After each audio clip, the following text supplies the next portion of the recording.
যে খবরের দিকে নজর রাখবো, মেট্রো সম্প্রসারণের কাজে ময়দান চত্বরে গাছ কাটায় স্থগিতাদেশ দিল শীর্ষ আদালত।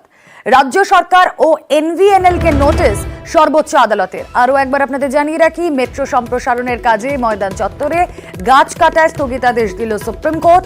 রাজ্য সরকার ও আরভিএনএল কে নোটিশ সর্বোচ্চ আদালতের। মৈত্রেয়ী প্রতিনিধি রয়েছেন সঙ্গে, আরো ডিটেলে জানাতে পারবেন। মৈত্রেয়ী। রুবেলা, দেখো, আজকে সর্বোচ্চ আদালতের তরফ থেকে বিচারপতি এবং বিচারপতি বিশ্বনাথের বেঞ্চ এই নির্দেশ দিয়েছে।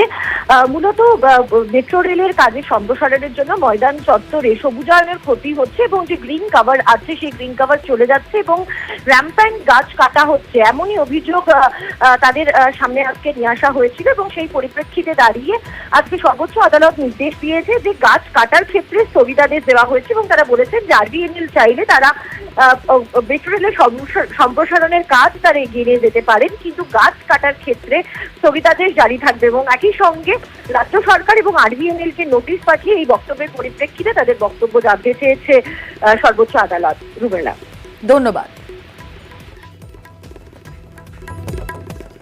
আসুন এবার একটু মুর্শিদাবাদের দিকে নজর রাখা যাক। একটা ছবি দেখাই আপনাদের, লালগোলার ছবি। ছবিটা দেখুন, পদ্মা কিভাবে ভাঙছে। ভারত বাংলাদেশ সীমান্ত বরাবর এই ভাঙনের ছবি আপনারা দেখছেন। পদ্মার ভাঙনে আতঙ্কিত এলাকাবাসী। ছবি দেখুন আপনারা।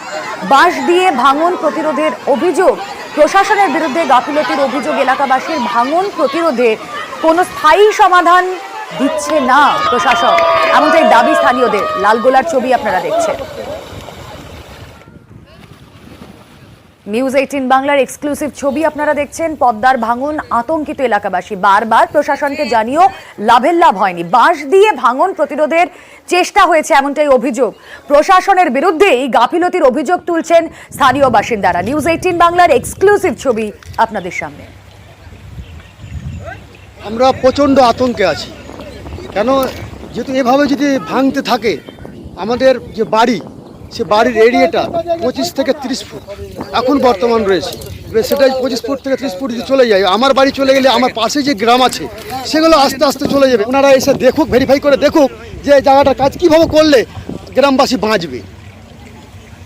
কথা বলবো, প্রণব প্রতিনিধি রয়েছেন আমাদের সঙ্গে। প্রণব, বাঁশ দিয়ে ভাঙন রোধের যদি চেষ্টা হয়, সেটা তো কোনোভাবে স্থায়ী সমাধান নয়। প্রশাসন কেন গাফিলতির অভিযোগ করছে স্থানীয় বাসিন্দারা? তাদের বিরুদ্ধে প্রশাসন কি দেখেও দেখে না?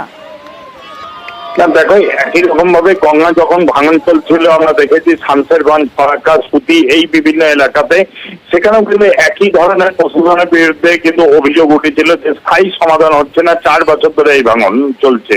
ঠিক একই রকম ভাবে পদ্মাতেও কিন্তু গত বছর থেকে শুরু হয়েছে ভাঙন। এখন বিঘের পর বিঘে জমির যে চাষের জমি রয়েছে সেই চাষের জমি কিন্তু ভেঙে চলে যাচ্ছে, তলিয়ে যাচ্ছে এবং এলাকার গ্রামের একবারে কাছে চলে এসেছে। তারাপুর যে লালগোলা তোমার পঞ্চায়েত সমিতি রয়েছে, লালগোলা ব্লক রয়েছে, তারাপুর গ্রাম রয়েছে, তার কাছে চলে এসেছে এবং গ্রামবাসীরা আতঙ্কিত এবং তারা কিন্তু বারে বারে বলছে। তারপরে কিন্তু যে সেচ দপ্তর থেকে মাত্র 2,17,000 টাকা খালি অ্যালটমেন্ট হয়েছে এই ভাঙন কাজের রোধের জন্য এবং তার জন্য প্রাথমিকভাবে খালি বাঁশ দিয়ে এবং বালির বস্তা ফেলে বা মাটির বস্তা ফেলে সেই কাজ করার চেষ্টা করছে এবং তার ফলে যা হবার তাই হচ্ছে। এখনো পর্যন্ত মাত্র কয়েকদিন কাজ হয়েছে, তাও আগে থেকে কোনো ব্যবস্থা নেওয়া হচ্ছে না বলে অভিযোগ এবং কয়েকদিন ধরেই কিন্তু এই ভাঙন ক্রমশ ভাবে কিন্তু বেড়ে চলেছে এবং এলাকার মানুষরা বলছেন ভাঙনের কাজ যদি এখনই না শুরু হয় তাহলে কিন্তু আস্থা একটা গ্রাম কিন্তু তলিয়ে যাবে এবং পদ্মার ভাঙন যেহেতু খুবই তাড়াতাড়ি হয়, ভাঙতে লাগলে সেটা বন্ধ হয় না। সেই কারণে কিন্তু তাদের আবেদন যে রাজ্য সরকারের পক্ষ থেকে ইরিগেশন দপ্তরের আধিকারিকদের কাছে তারা কিন্তু বারে বারে আবেদন জানাচ্ছে যে অন্ততভাবে স্থায়ীভাবে কাজটা শুরু হোক, না হলে কিন্তু সমাধান তো দরকার। ভারত বাংলাদেশ সীমান্ত বরাবর যে ভাঙনের ছবি আমরা দেখাচ্ছি, সেখানে স্থায়ী সমাধান না হলে সাধারণ মানুষের আতঙ্ক যে আগামী দিনে আরো বাড়বে তার বলার অপেক্ষা রাখে না। আমরা চাইছি যে একটা স্থায়ী সমাধান। এর আগে যখন 2000 সালে ওখানে কাজ শুরু হয়, সেটা জেলা পরিষদের তত্ত্বাবধানে শুরু হয়েছিল। বোল্ডার পিচিং হয়েছিল। বোল্ডার পিচিংটা যদি নিচে থেকে ওয়ালিং সিস্টেম করে স্পার করে যদি ভাঙনটা রোধ করা যায়, ঊর্ধ্বতন কর্তৃপক্ষের মাধ্যমে যদি আমাদের যে ঠিক সঠিক টাইমে যে পদ্মা ভাঙনে যদি কাজটা হয়, এই ভাঙনটা আমার মনে হয় হবে না। নদীর পারে বাস, চিন্তা 12 মাস, এই কথাগুলো বারবার যেন ফিরে আসে যখন এই ছবিগুলো দেখি। আপনারা মুর্শিদাবাদের ছবি দেখছিলেন, এই মুর্শিদাবাদে এভাবেই পার ভাঙছে পদ্মার। অন্যদিকে আরো একটি ছবি দেখাবো, যেখানে ভাঙন রুখতে নদী বাঁধ দেওয়া হয়েছে, সেই বাঁধ বেহাল হয়ে পড়ে রয়েছে, বাঁধে ফাটল। ছবিটা আপনাদের সামনে। কোথায়? পুজোর আগে বাঁধ সংস্কারে উদ্যোগী প্রশাসন। দক্ষিণ 24 পরগনার ছবি আপনাদের দেখাচ্ছি। বজবজে বাঁধ সারানোর কাজ ইতিমধ্যেই শুরু হয়ে গিয়েছে।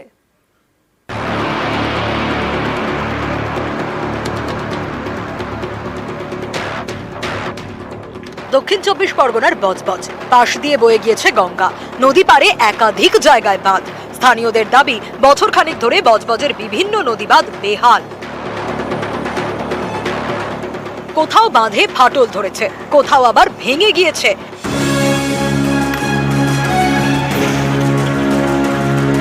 বেহাল বাঁধের জেরে এলাকায় আতঙ্ক ছড়ায়। পরিস্থিতি মোকাবিলায় আসরে নামে প্রশাসন।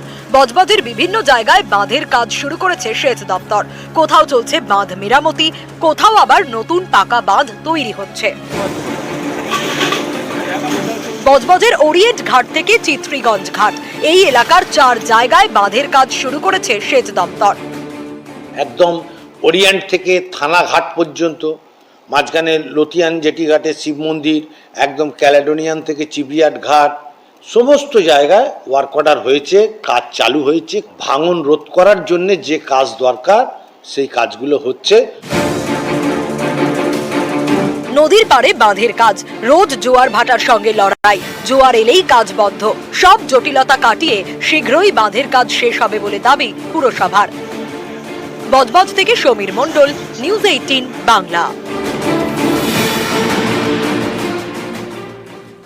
এখানেই শেষ নয়, হাওড়ায় গঙ্গা দখল, সেই ছবিও আপনাদের দেখাবো। নদীর বুকে রাবিশ। গত রবিবার এই খবর দেখাই আমরা নিউজ 18 বাংলা। আর তারপরেই তৎপরতা, বেসরকারি সংস্থার বিরুদ্ধে গোলাবাড়ি থানায় অভিযোগ দায়ের হাওড়া পুরসভার।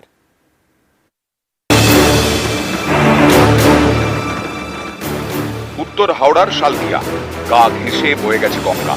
এখানেই বাঁধা ঘাট। আইনকে বুড়ো আঙুল দেখিয়ে এই ঘাটের পাশেই বেমালুম গঙ্গা দখল। ফেলা হয়েছে রাবিশ। শুধু তাই নয়, বুঝিয়ে ফেলা অংশ ঘিরে দেওয়া হয়েছে বাঁশের বেড়া দিয়ে। অভিযোগ এটি গেঞ্জি কারখানার মালিকের বিরুদ্ধে। গত রবিবার এই খবর দেখায় নিউজ 18 বাংলা। ওই দিন বাঁধাঘাটে যান হাওড়া উত্তরের তৃণমূল বিধায়ক। পদক্ষেপের আশ্বাস দেন।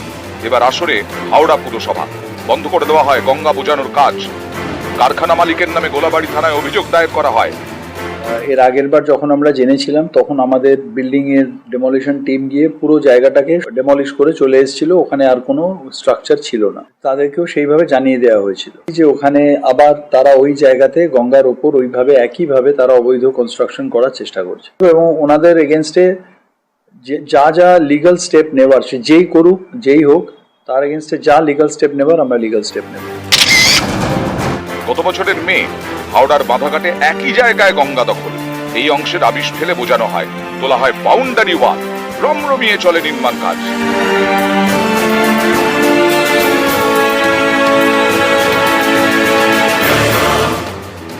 বেআইনি নির্মাণের খবর দেখায় নিউজ 18 বাংলা।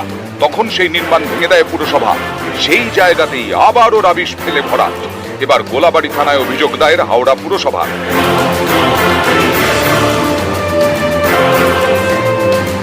দেবাশিস চক্রবর্তী, নিউজ 18 বাংলা।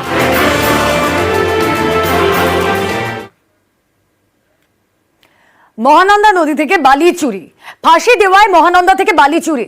বালি বোঝাই ট্রাক্টর ও ডাম্পার আটক। ট্রাক্টরের চালককে গ্রেফতার পুলিশের। ধৃতকে শিলিগুড়ি আদালতে পেশ।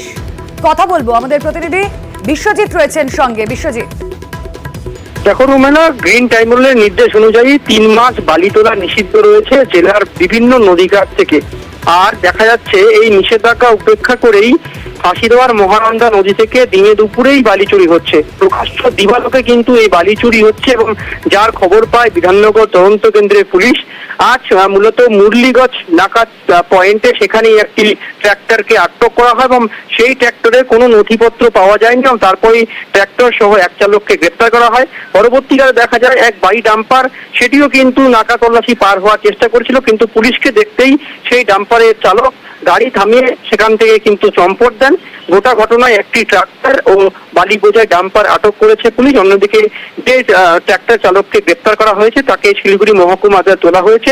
মূলত তাকে রিমান্ডে এনে এই ঘটনার সঙ্গে আরো কারা যুক্ত রয়েছেন, কতগুলি ট্রাক্টর এভাবে দিনে দুপুরে বালি চুরি করতো সেসব তদন্ত করবে পুলিশ। তবে গোটা ঘটনায় পুলিশ নাকা তল্লাশি আরো জোরদার করেছে বলে জেলা পুলিশ সূত্রে আমরা জানতে পারছি। ধন্যবাদ।